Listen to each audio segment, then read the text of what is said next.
नमस्कार दोस्तों। आज मैं बात करूंगा कि कल जो 4 तारीख को विश्व कैंसर दिवस है उस पे हमें क्या करना है या आप लोगों की उसमें क्या भूमिका रहेगी, आपको किस तरह से लोगों को कैंसर के बारे में बताना है। यूआईसीसी हर 3 साल के लिए एक थीम रखती है कैंसर के प्रिवेंशन या कैंसर से लोगों को बचाने के लिए। इस जो वर्ष थीम है वो है क्लोज द केयर गैप, मतलब जो केयर करने में जो गैप है, किसी को बहुत अच्छी सुविधा मिल रही है, किसी को सुविधा मिल ही नहीं रही, क्योंकि कहीं पूरी फैसिलिटीज है, कहीं है नहीं। तो ये समानता लाने के लिए इनकी थीम है ये 3 सालों के लिए 2022 से लेकर 2024 तक। आप इस विश्व कैंसर दिवस पर क्या कर सकते हो, आप लोगों को जागरूक करने के स्रोत बन सकते हो, आप लोगों को सही तरीके से बता सकते हो। उसके लिए आपको क्या करना है, मैं पॉइंट टू पॉइंट शॉर्ट में आपको बताऊंगा कि हमें क्या बोलना होता है, क्या कहना होता है। पहली बात है कि कैंसर है ये बहुत ही घातक बीमारी है। इससे मोर्टिलिटी मतलब मृत्यु और मोर्बिडिटी मतलब कोई अपंगता जिसकी वजह से हम साधारण काम नहीं कर पाए। तो ये सारी चीज़ें कम करने के लिए हमें इसको रोकना है। तो पहला है कि 10 ऐसे लक्षण जिनको हम देख के पता लगा सकते हैं कि हाँ ये कैंसर है। पहला है कि कहीं पे गांठ होना, जैसे गर्दन पे या ब्रेस्ट में या कहीं पैर में, हाथ में, कहीं भी गांठ है तो उसको हमें दिखाना चाहिए। जनरली क्या है, ये शुरुआत में ये गांठें दर्द नहीं करती। सेकंड है कहीं घाव होना जो भर नहीं रहा हो, जैसे मुंह में घाव है, महीने 2 महीने से सेम में घाव है, बढ़ रहा है, भर नहीं रहा है।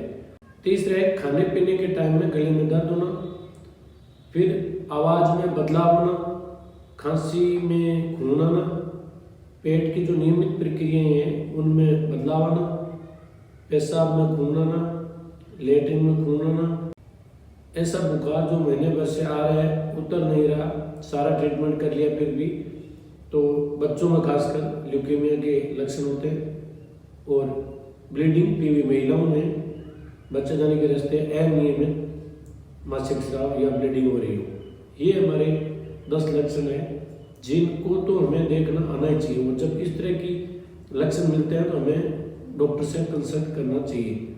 अब मैं बात करूंगा ऐसे कौन से 10 कारण हैं जो कैंसर को बढ़ाते हैं।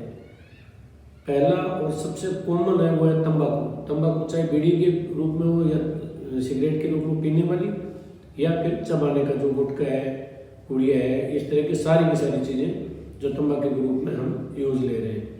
फिर आता है एल्कोहल।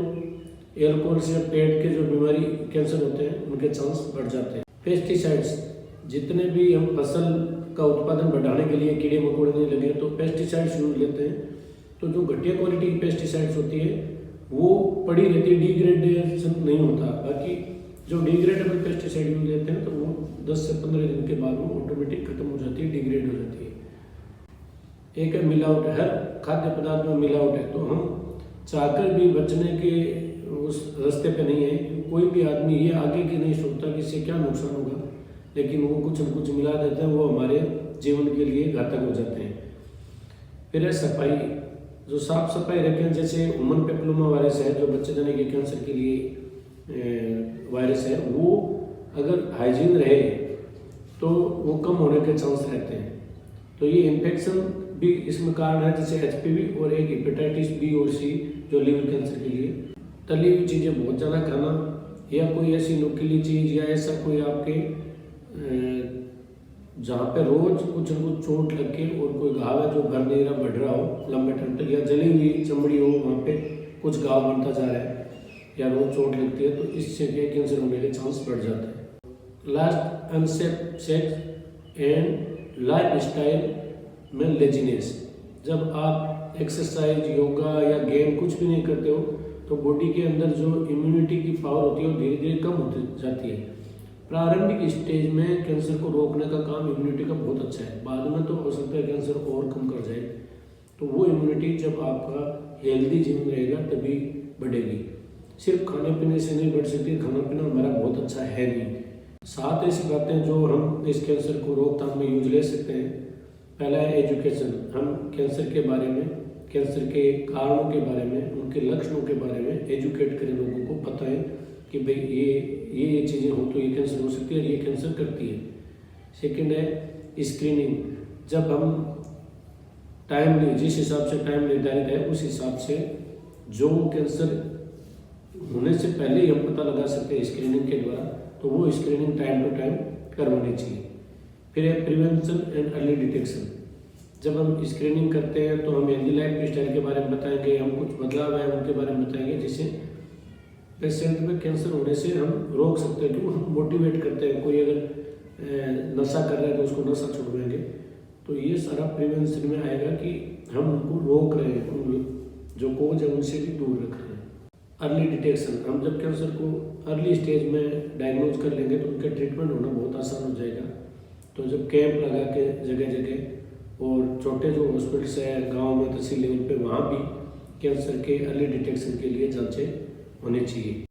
हेल्दी लाइफ स्टाइल अपनाएं, योगा करें, एक्सरसाइज करें, गेम खेलें, अच्छा जीवन जिए, अच्छे खान पीन रखें जो हेल्दी चीज़ें हो, फाइबर युक्त डाइट लें, ये सारा। और इसके अलावा सबसे बड़ी बात, अगर किसी को कैंसर हो गए तो उनको इनक्रेज करें, उनको ये करें कि भाई आप ट्रीटमेंट लो।